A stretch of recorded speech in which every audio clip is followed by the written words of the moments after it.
Bismillahirrahmanirrahim. Assalamualaikum warahmatullahi wabarakatuh. Selamat pagi anak-anak. Bagaimana keadaan kalian hari ini? Semoga kalian dalam keadaan sehat agar dapat memulai pembelajaran dengan baik.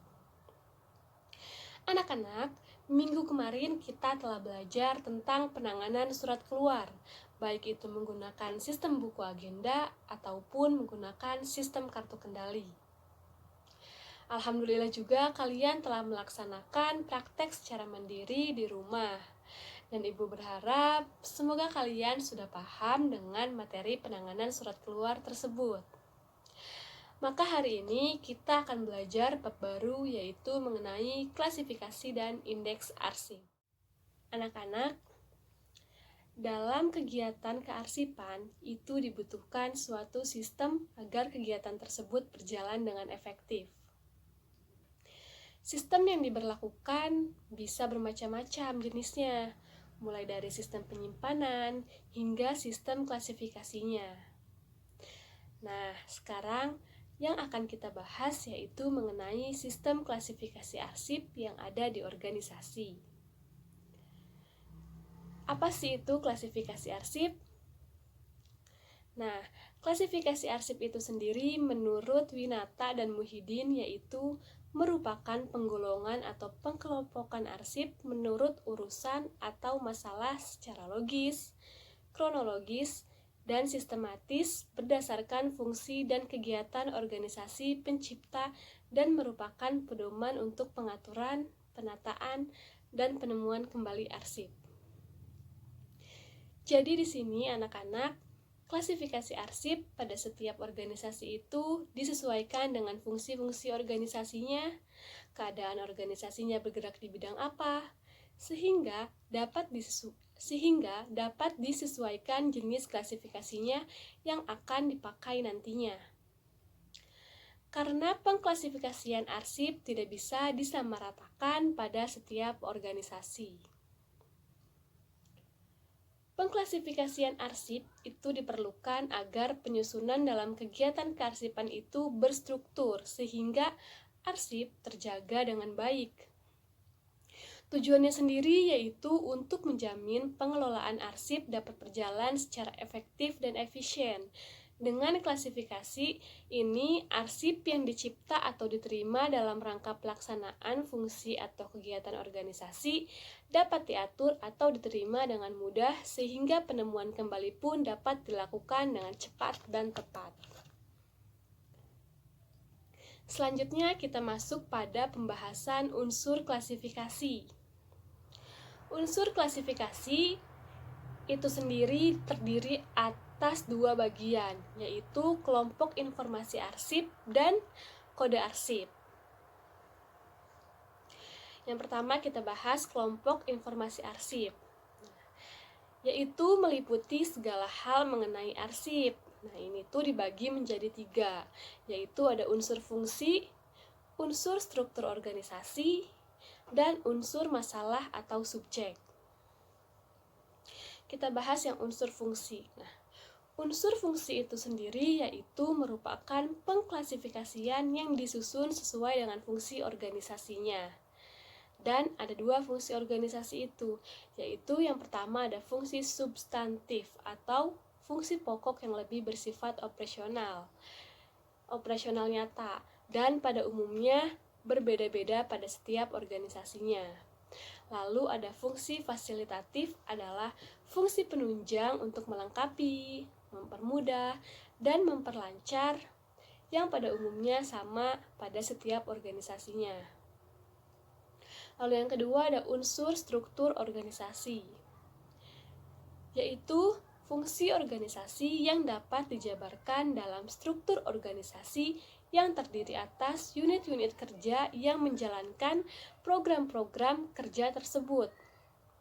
Klasifikasi arsip menurut struktur organisasi mendasarkan pada penggolongan arsip atas kesatuan-kesatuan unit kerja di dalam organisasi yang bersangkutan.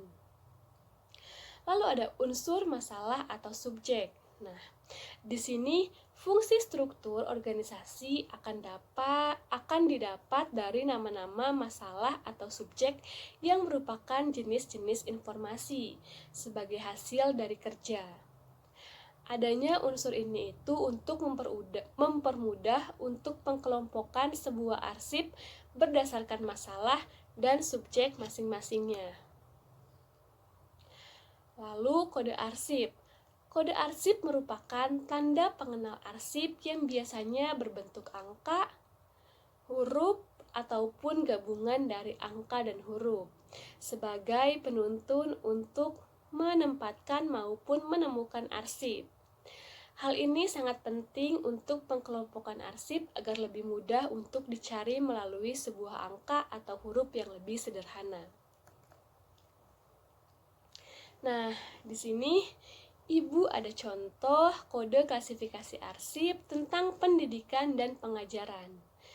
Jadi di sini ada 3 bagian dari kode klasifikasi, yaitu ada primer, sekunder, dan tersier.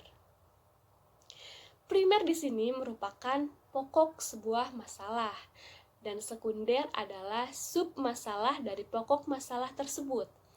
Dan tersier yaitu merupakan sub-sub masalah. Seperti dicontoh, jadi PP itu sebagai primer, yaitu tentang pendidikan dan pengajaran. Sekundernya yaitu PP.00. Jadi setelah 2 huruf atau 2 angka diberi titik. Nah, jadi sekundernya itu tentang penerimaan mahasiswa baru. Lalu tersiernya yaitu ada PP.00.00 tentang daya tampung mahasiswa. Nah, yang di belakang 00 itu yang 01, 02, 03 itu merupakan nomor urut sesuai dengan klasifikasi yang ada pada organisasi tersebut. Lalu selanjutnya ada cara menyusun klasifikasi arsip. Nah, anak-anak, di sini Ibu akan memberi contoh menyusun klasifikasi arsip berdasarkan contoh klasifikasi yang tadi telah Ibu berikan. Nah, di sini Ibu memiliki guide. Nah, yang putih ini merupakan primer, yang hijau ini merupakan sekunder, dan yang pink ini merupakan tersier. Nah, guide ini kita susun seperti ini. Lalu selanjutnya di primer ini kita tulis PP atau pendidikan dan pengajaran. Lalu yang di hijau ini kita tulis PP.00 atau penerimaan mahasiswa baru. Dan yang di pink ini kita tulis tersiernya yaitu PP.00.00 yaitu daya tampung mahasiswa. Nah, suratnya itu, Nah ini contohnya, ini adalah surat. Nah, suratnya itu kita simpan di belakang tersier. Lalu kita rapikan seperti ini. Nah, kalau sudah semuanya tersimpan suratnya di belakang tersier, lalu kita masukkan surat ini ke dalam folder. Nah, contohnya ini adalah folder. Lalu kita masukkan surat yang sudah kita buat ini ke dalam folder.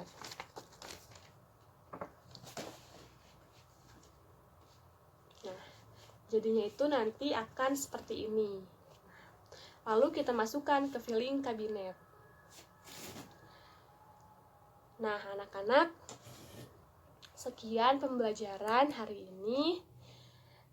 Besok kita akan lanjutkan dengan materi indeks arsip. Nah, silahkan dipelajari lagi materi yang telah Ibu sampaikan. Supaya kalian dapat memahami lagi pertemuan hari ini, Ibu telah memberikan tugas yang telah diupload di Google Classroom. Silahkan kalian kerjakan. Batas waktunya sudah Ibu cantumkan di Google Classroom-nya. Nah, pembelajaran hari ini Ibu cukupkan. Semangat terus anak-anak. Wassalamualaikum warahmatullahi wabarakatuh.